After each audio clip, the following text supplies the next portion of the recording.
ఎన్టీఆర్ జిల్లాలో జోగి రమేష్ ఇంటికి పోలీసు బృందాలు చేరుకున్నాయి. జోగి రమేష్ నివాసంపై దాడి కేసులో పోలీసులు ఆధారాలు సేకరిస్తున్నారు. పెట్రోల్ బాంబులు విసిరారని జోగి రమేష్ చేసిన ఆరోపణలపై పోలీసులు ఫోరెన్సిక్ బృందాలు శాంపిల్స్ సేకరిస్తున్నారు. జోగి రమేష్ కుటుంబ సభ్యుల స్టేట్మెంట్ రికార్డ్ చేయనున్నారు పోలీసులు.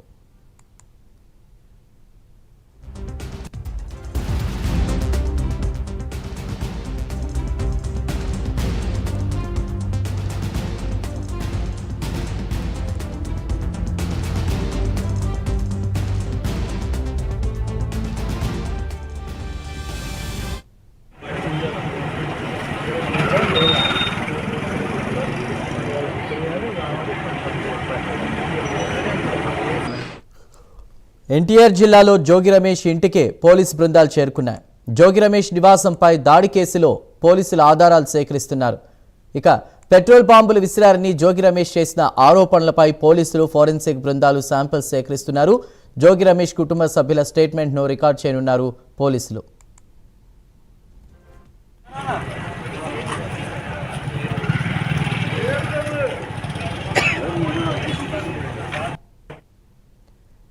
పెట్రోల్ బాంబులు విసిరారు అన్న కోణంలో కూడా పోలీసులు ప్రస్తుతం జోగి రమేష్ ఇంటికి చేరుకున్నారు. ఆధారాలు సేకరించే పనులు కూడా పోలీసులు తెలుస్తోంది. ఆ వివరాలు తెలియజేయడానికి మా ప్రతినిధి రాజ్ కుమార్ సిద్ధంగా ఉన్నారు. రాజ్ కుమార్,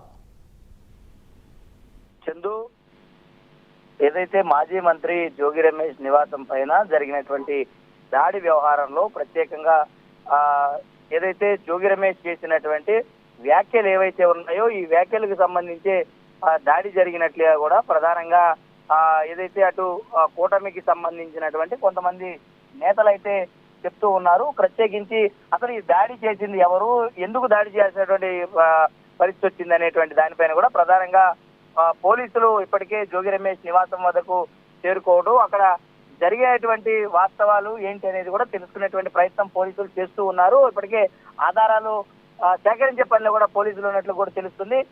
స్థానికంగా అంటే ఇబ్రహీంపట్నానికి సంబంధించినటువంటి పోలీసులు సిఐ ప్రత్యేకంగా అక్కడికి వెళ్ళడం, అక్కడ ఉండేటువంటి ఎవిడెన్సెస్ అన్నింటినీ కూడా కలెక్ట్ చేసేందుకు అక్కడ స్థానికంగా ఉన్నటువంటి పోలీసులందరూ కూడా వెళ్తున్నారు. ఇప్పటికే కొంతమంది తెలుగుదేశం పార్టీకి సంబంధించి నిన్న దాడి ఘటనలకు సంబంధించి ఎవరైతే నృత్య నాయకులు ఎవరైతే ఉన్నారో వారికి సంబంధించి కొంత వాటివన్న నోటీసులు ఇవ్వడం జరిగింది. ఇందులో ఇప్పటికే ఎంతమందికి నోటీస్ ఇచ్చారు ఏంటి అనేది కూడా పూర్తి వివరాలు కొంత రావాల్సినటువంటి అవసరం ఉంది. దాదాపుగా ఇప్పటికే పలు సెక్షన్ల కింద కేసు కూడా నమోదు చేశారు. ఎందుకంటే ప్రభుత్వం కూడా దీనిపైన చాలా సీరియస్ గా ఉంది. ఎందుకంటే ఏది ఉన్నా కూడా అది రాజకీయ పరమైనటువంటి అంశాలుగానే చూడాలి తప్ప ప్రత్యేకంగా ఎలాంటి వ్యక్తిగత దాడులు, భౌతిక దాడులకి కూడా కావులేదని అటు ప్రభుత్వం కూడా తేల్చి చెప్పింది. మరి ఇలాంటి క్రమంలో జోగి రమేష్ మరి ఉదయం మీడియా సమావేశం నిర్వహించినటువంటి సమయంలో కూడా ఇది పూర్తిగా కూడా ఈ వ్యక్తిగత దాడులు అనేవి సరికాదని కూడా ఆయన కూడా మాట్లాడుతూ వచ్చారు. అది ప్రభుత్వం కూడా ఇది ఎవరు చేసినప్పుడు కాదు, వైఎస్ఆర్ కాంగ్రెస్ పార్టీ అయినా లేదంటే